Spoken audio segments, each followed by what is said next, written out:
which is like me and Catherine, Nicholas, Yanni, and also have the Trinity team altogether. Okay, so let's go through the. Okay, thanks. So the slide will there are some different parts of our current sharding implementation. Okay, go on. So right now, follow the lattice instance. We will have like 4 layers with 4 different components in the whole picture. And start from the main chain and the beacon chain, shard chain, and some mysterious shooting engine will be introduced in other places. Okay, please. So right now we are working on the beacon chain and shard chain concurrently, and for the last 2 months we are working on the minimal sharding protocol on Trinity node, which is a Python implementation. And we figure out the storage. We have some, because in the shard chain, we use collation instead of block, which the last night is not happy with it. And now the networking is based on the set P2P. And we do some very simple, like the logic of the shard here, because it's the minimal sharding protocol. We have some steps like proposing. The nodes can add some new collection to the SMC, which is the sharding manager control on the main chain. And the second one is can broadcast some new proposal and they will get to the network. And the syncing process is also quite simple.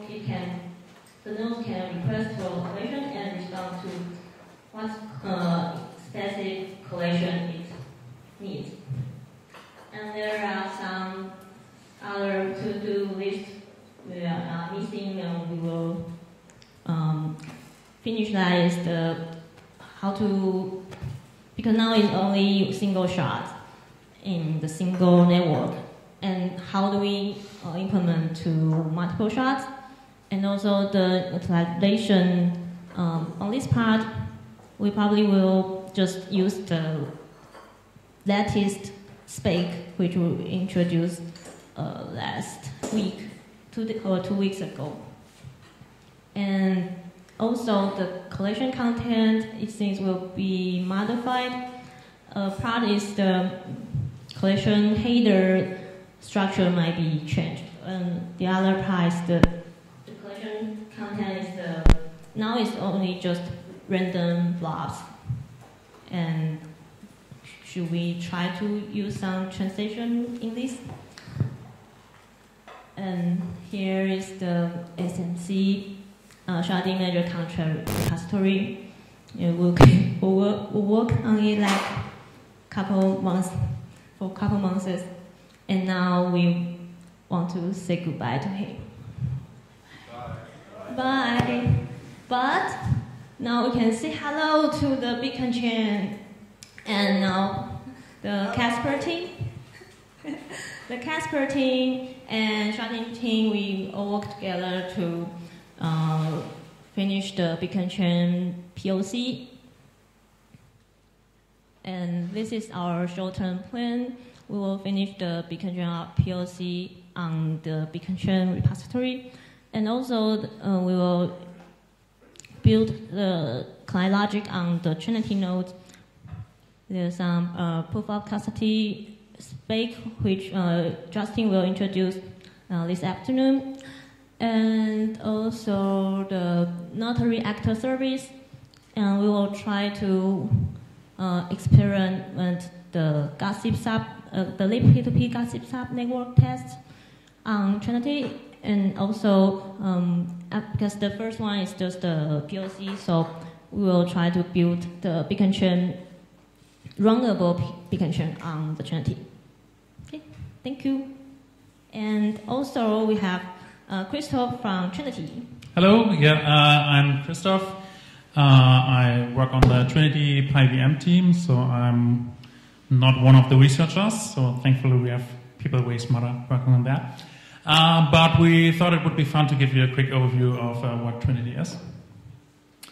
So yeah, basically it's a new client for the Ethereum ecosystem, and it's basically multiple projects. So there's Trinity, which is the node. There is PyEVM, which is the low-level Ethereum protocol. Actually, we might even rename that to be more future-proof. And there's also a package for the P2P protocol. And we can see this basically as successors for PyETH app and PyEthereum that exist for a while. It's written in Python. And we have a dedicated team at the foundation working on that. So what are we trying to solve with Trinity? So first of all, it's a new node in the ecosystem, which is always a good thing because it makes the whole network more robust to have diversity. But at the same time, what we want to achieve is to have a node that is really easy to understand and to tinker with. And from the feedback that I got so far, it seems that we are quite good on track with that. People seem to like it. It should be also well documented. It's something where we're still lacking a little bit behind. It's something that I personally also take ownership for, but I'm also just progressing and learning my way through. So if there are any things regarding documentation you want to talk to, feel free to talk to me. It should be highly flexible to support, mainly to support research. So, or at least it's one of the core goals to give the researchers something that they can accelerate their work, but also for alternative use cases like consortium chains, private chains, or there was just like recently a Solidity gas golfing contest that was already built on PyVM. So often the question comes up, but why Python? Like, isn't Python like super slow and we want something super fast? So Python is a widely understood language, and it's also the fastest growing language right now, and it's loved by researchers around the world, which means it has pretty good tooling for research, not only in blockchain space, but also in other spaces like machine learning. And it turns out like a lot of the bottlenecks that we are facing are not really bound to the processing speed, but rather I/O bound. So it's not that you cannot build a fully working Ethereum node in Python. It can be done.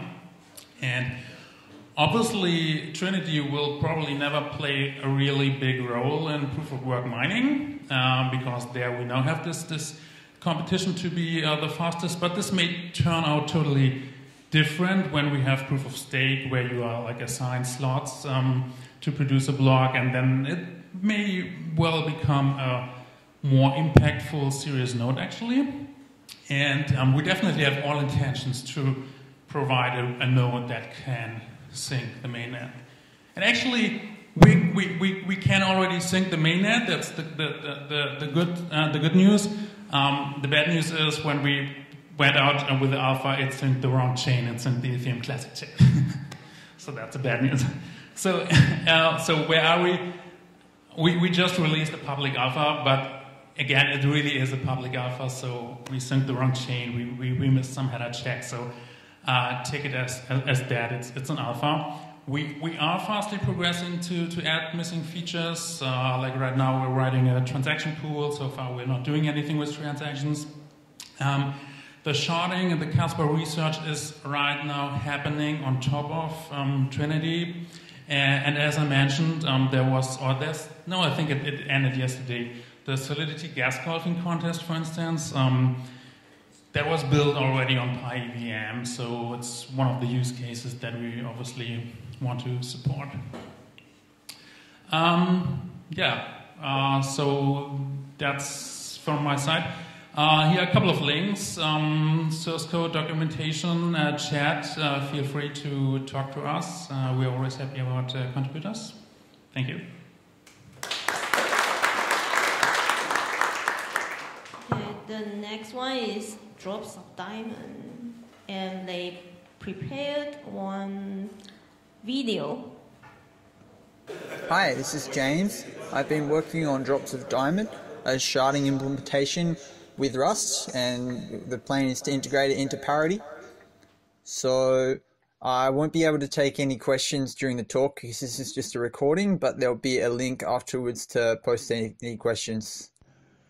So this is our repo on GitHub, and as you can see, there's quite a bit of work on the CLI and environment and Node. So the Node is where most of the work is for running as a collator and as a proposer. Oh, well, initially it was as a collator, but now it's as a notary and a proposer. The CLI is just a command line interface wrapper around the main core functionality, and the environment is just for the running or testing with Cargo, a package manager for Rust. So the name Rust is because it was chosen for the Rust programming language because it's designed to run at close to the metal, as close to the metal as possible. So it can be fast, low level, memory safe, concurrent, and have zero cost abstractions plus other features. So you can write it like, you can have features like a high level language, but it can compile down to run at a very fast speed. Lately what I've been doing is reading up on a lot of stuff in order to develop GossipSub, which is a peer-to-peer messaging protocol that would be part of libp2p. It's already been developed in Go, so I was reading Go and the GossipSub implementation in Go, as well as the libp2p specs, and reading the code of Rust libp2p, and also reading through the Tokyo crate, which is used for asynchronous networking. So I'll be starting development of GossipSub pretty soon. What's been done so far is the command line interface and the node functionality, or the interface, the handlers for the sharding manager contract. And blob serialization has been done a lot of. However, some work still needs to be done on the bin tree, and to be able to store existing blobs in collations and existing collations in the tree, and then be able to fetch existing collations to put blobs in them until it's full. So we can put blobs into new collations at the moment, but not into ones that have already been created with existing blobs in them. I've also been reading through a lot of the posts on Eth Research with the sharding category, so that's taken up a bit of time. There's a lot of work that still needs to be done, so finishing up on blob serialization and GossipSub, and continuing work on the core protocol, implementing the research that comes out for phase 1 and beyond. So some key things in the roadmap that would require a lot of work are EOSM, which the EOSM team has been working on, and Casper FFG is also being worked on in Rust, but not so much Casper CBC, correct by construction. I don't know if anyone's worked on that, or I did hear that another blockchain project was using Casper CBC. And also cross-shard synchronous and asynchronous transactions, as well as other stuff like storage rent and bandwidth fees, and so on. And you can find more in the roadmap link, as well as other stuff in the issues and project in our repo. I did apply for a grant back in January, but the feedback has been given from the Ethereum Foundation. It was that they wanted to see more progress before they can give a grant. Other grant programs have been applied for, but I think it's difficult to receive funding from other grant programs when they see that no funding has been received from the Ethereum Foundation or the Ethereum Community Fund. So I think for funding and donations to come from other parties, then it will probably be necessary to get traction by getting funding first from the Ethereum Foundation and Ethereum Community Fund. I'm definitely looking forward to scaling Ethereum, and we'll continue working on it. And yeah, there's many potential uses of Ethereum. You could potentially use it for any kind of governance or economic activity, given that you have the right programming and make it secure. So there's a long list of uses, current and potential, in that link. Unfortunately, a VoIP call is not able to fit into the schedule today. However, I'll be happy to take any questions on the Gitter link. Stay tuned for more progress on sharding. Follow us on Twitter and check out our GitHub repo, and feel free to contribute.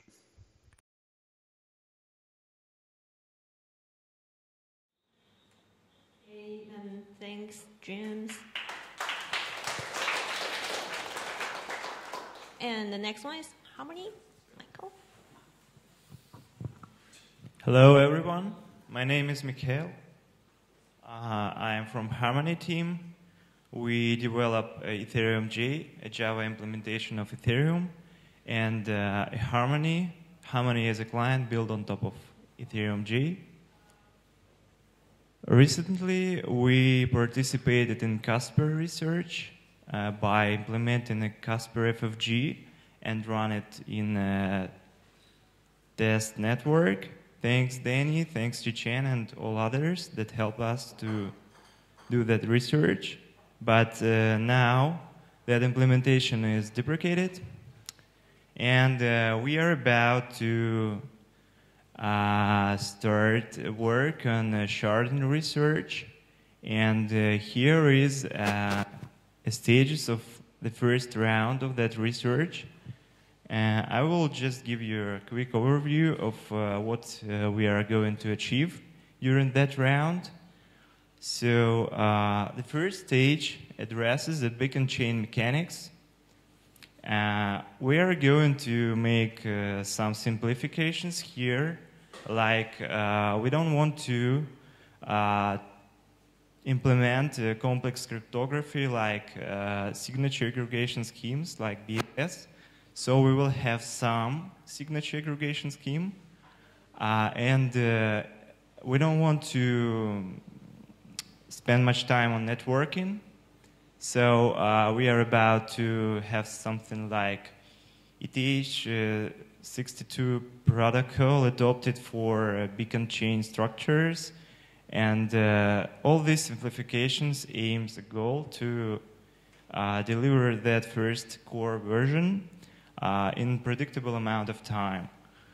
The next version is introduce shards, crosslinks, notaries, maybe a proof of custody, and here we will try to implement a complex cryptography like BLS. The next stage is Casper. Actually, these two stages, shards and Casper, can be done in parallel. So the Casper is just a Casper finality gadget to the beacon chain, and that's it. Detailed roadmap is here. We are also going to post some major updates on that page, so stay tuned. Thank you very much. Thanks, Mikhail. And the next one is Nimbus.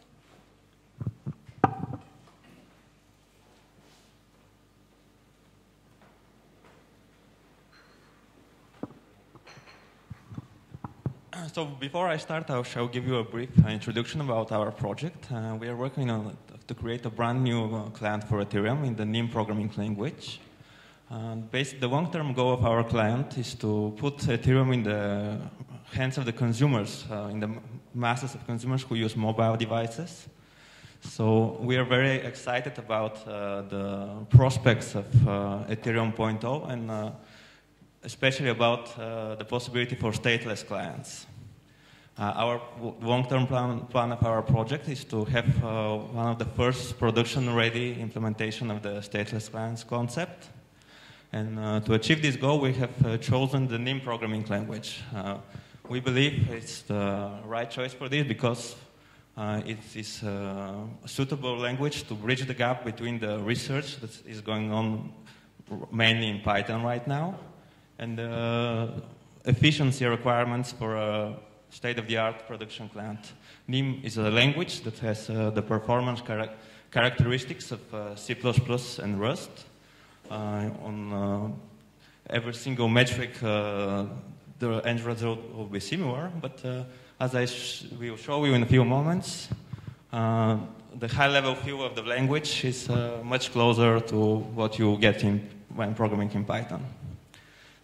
But before I go to the few examples that show this, I should tell you a little bit about our progress so far. Basically, since we are starting from scratch, our initial goal was obviously to gain compatibility with the existing Ethereum VM and the existing ecosystem. So our first goal is to basically pass all to have a fully compatible EVM implementation that is able to pass all the existing tests, and that can sync the blockchain and execute the entire history so far, and hopefully arrive at the same result. And the status so far is that here we see our results on the test suite. Sorry. As you can see, we are passing a lot of tests with the occasional failure here and there are obviously some areas that we haven't yet started to work on. But from our progress so far, I can judge that probably will take us around another month or so to have a completely implementation that passes the test suite, and then we'll focus on running experiments and further debugging with the actual blockchain so far. Once we have achieved this milestone, we plan to immediately start work on our own implementation of the beacon chain and the surrounding protocols. We will dedicate some developers on our team, while continuing on a parallel track to implement the rest of the existing Ethereum ecosystem. And so I promised to, I mentioned that one of the goals of our project is to somehow make it easy for external contributors to get into the Ethereum ecosystem and to produce some kind of experimental software on their own and so on. And for this purpose, we have tried to follow as much as possible the structure of PyIVM, where each and every component is a separately usable library, and you can make some easy glue stuff and make experiments out of it. And I'll just show you a little bit of NIM code so you can get a feeling about it. And if you're more curious, I invite you to have a conversation with me after the talk. I can show you more.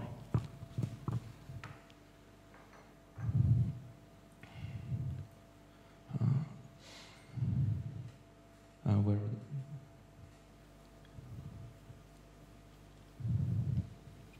So you can see a little bit of NIM code here. You see the definition of one object, and this is part of our RLP serialization library. As you can see, NIM kind of feels like Python on a high level on a first glance, and you can see that it's very easy to pass types to procedures, to have this high level code that in this example, we are just encoding the code particular type as RLP data, and all of this is compiling to efficient implementation based on generic programming. There's no any overhead introduced by dynamic elements. Another strong trait of NIM that makes networking programming easy is that it has strong support for async-await style of asynchronous programming. So in this example, you can see this is our implementation of the RLPX handshake algorithm. And again, what you should be able to see is that the code is pretty much high level. It follows pretty closely what is going on in the Python implementation. There is strong mapping between the two. And finally, another nice thing about NIM is that it has very strong metaprogramming capabilities. And from time to time, it's easy to introduce these domain-specific languages that kind of automate some of the tasks and some of the work for you. And here, this is an example definition of ROPX protocol. And basically, our implementation is able to derive all the handshake logic, all the dispatching logic, and so on from such a nice description of the protocol. And this concludes my presentation, and thank you very much.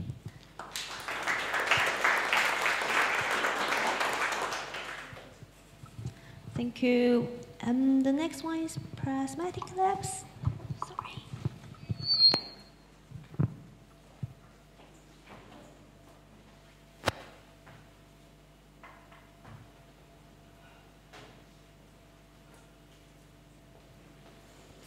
So, hello everyone. I'm Enrique from Prysmatic Labs. So first I'd like to thank all the people that contributed to the funding of Prysmatic Labs, Ethereum Foundation, and the community grant that we had.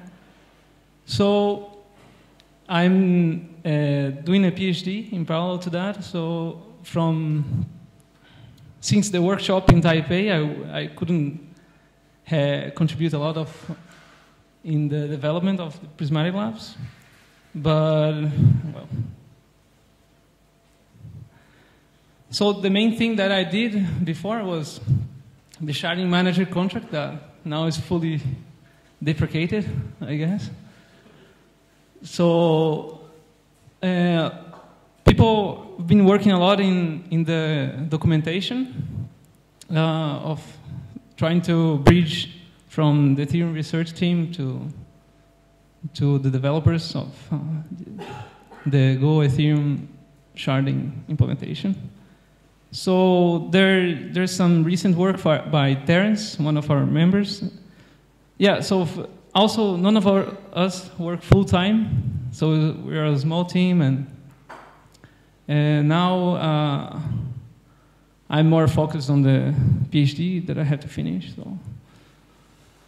So Terence started the beacon chain implementation in Go, so you can find it in this repository.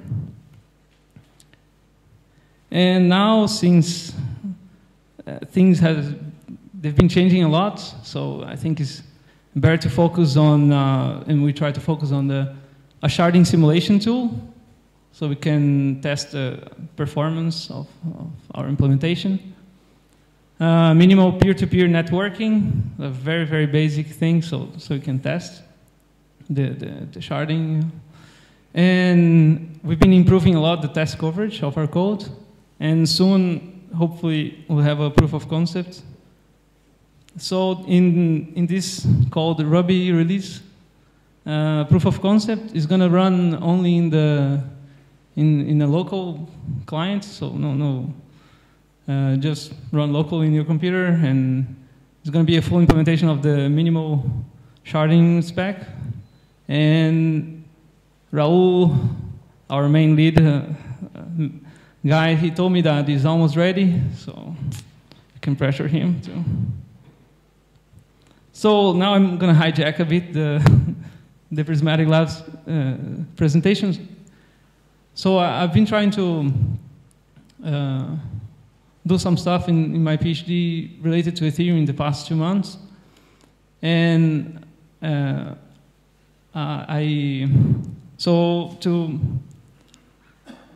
kind of try to measure if there is some locality in the Ethereum transactions.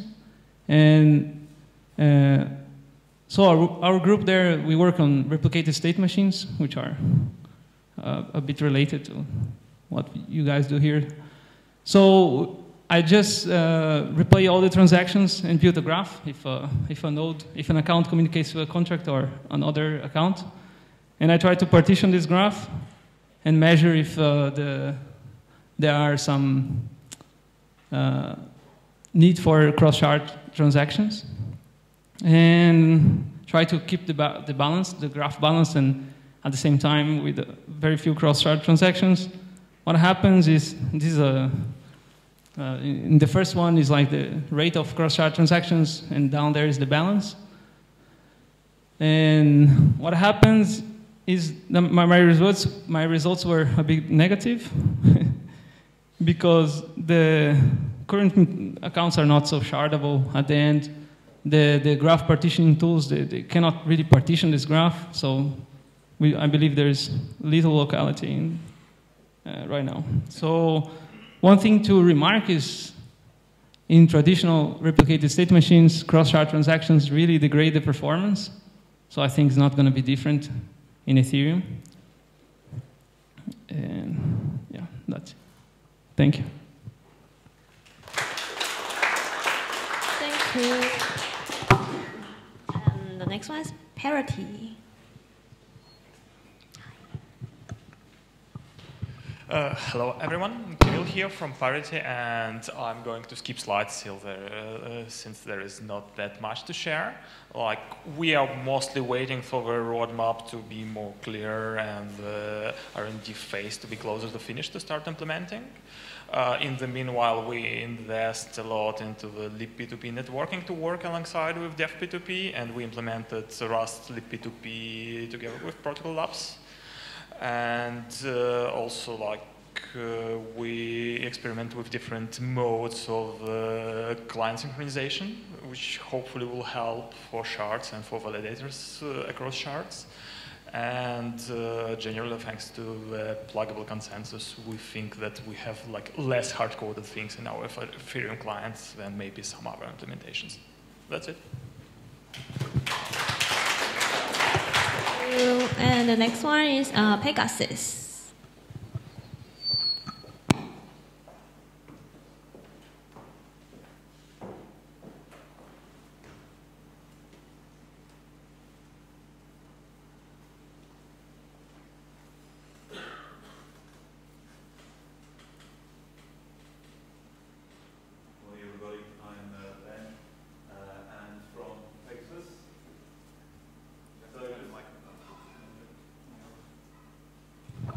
Okay, that better. So just give you a little background as to who we are. So PegaSys stands by some measure as protocol engineering and systems. So we're part of the ConsenSys organization in ConsenSys language. We're a spoke of ConsenSys. So the main work of PegaSys, we're developing this, you'll be pleased to hear, yay, another Ethereum client. Ours is called Pantheon. It's going really well. We have a logo. No, it's going better than that. So the goal is a full Ethereum mainnet client, number one. But our particular take on it is it needs to be enterprise friendly. What does that mean? The licensing has to be very easy for enterprises. So Apache 2, Java is very familiar for enterprises. So we're coding it in Java. Privacy features, permission networks, and all of that in addition.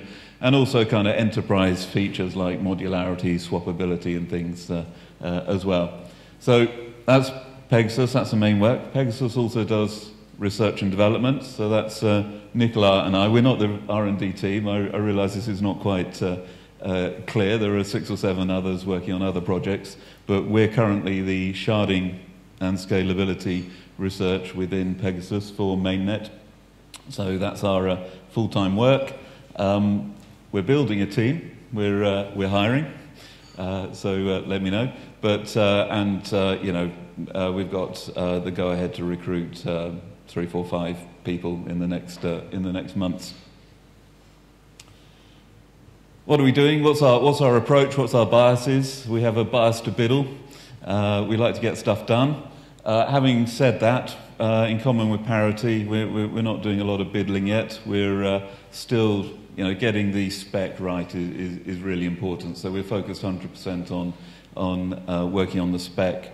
In the meantime, system design for us is critical. Not something hacky, but something which is going to work. So one of the impressions. There's been a lot of conversation about many different things in the past couple of days at the kind of client workshops. All sorts of things we'll hear about today. So what sort of approach to delivering this? Both Nicola and I have had kind of senior management delivery, software delivery roles in big corporations, and it's not the standard approaches to this. We favour a kind of standard risk-managed, phased delivery approach. There's a big risk of delivering nothing. Scalability is needed now. So that's number one. We need to do something. But and on the other hand, trying to deliver everything is also a huge risk. So, rush design and so forth. So we would propose a phased approach whereby we work together to put something in place and then upgrade later, and more on that in a second. We're eager, I want to emphasize, we're eager to work with the community. I heard recently ConsenSys likened to Microsoft, and not in a good way.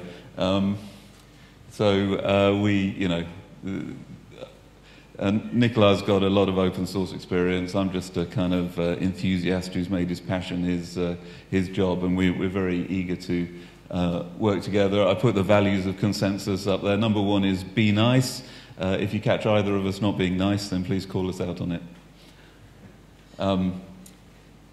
So, if I were back in the old world, in the bad old world, where I wore a suit to work every day, and somebody told me I had to present this to senior management, it would be something, like this. This is totally straw man, totally speculative sort of timeline, but this is kind of what we would suggest, perhaps, as a kind of compromise between achieving something and getting it right. So we've had Type A workshop, we're in the Berlin workshop. We'd suggest the workshops seem to be a very good way of catalyzing activity and focusing everybody. This is really good, really cool. We'd suggest a couple more workshops this year. ConsenSys, PegaSys, we'd like to offer to organize one or two. If you leave it to us, they'll be in boring places like London and Paris, but because that's where we're based. But open to suggestions. But really, what we would like to see by the end of this year is a fully formed specification, something we can actually start building on with some confidence. We're not just going to have to throw it all away once again. And then spend next year working through that POCs, refining the spec, trying things, working it out, and then having a complete, solid, deliverable specification at the end of next year, and then doing the client implementations at the beginning of 2020. So that seems to us, based on our kind of gut feel, our experience of these things, reasonable. And then start working on Ethereum 2.1. What do I mean by 2.0, 2.1? Ethereum 2.0 contains the must-haves. We don't know exactly what the must-haves are today. That's something for us all to work out, but we would like, obviously, scalability, some sort of execution engine, whether that's delayed or not, in there, and then the should-haves, the Ethereum 2.x, 2.1 and following, we can plan. Again, we're not here to tell you what the should-haves are. That's something we should all agree together, but, some topics that might be non-critical for now, but we can flag as future upgrades. With apologies to Alex, I put EWASM, quantum resistance, with apologies to Phil, I put storage rent in that category. But again, that's a conversation. But we wanted to kind of make a distinction between the must-haves and the should-haves. That's all from me. I'm going to hand over to Nicolas, my colleague.